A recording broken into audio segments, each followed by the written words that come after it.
don't even really know the interest of being that the worker would. And all these are there in our courses. Why are we not training and skilling it?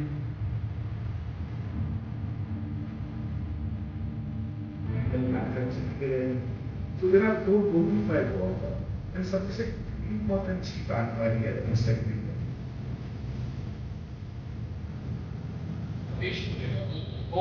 Synergy between the actor, the state, and the manpower developer.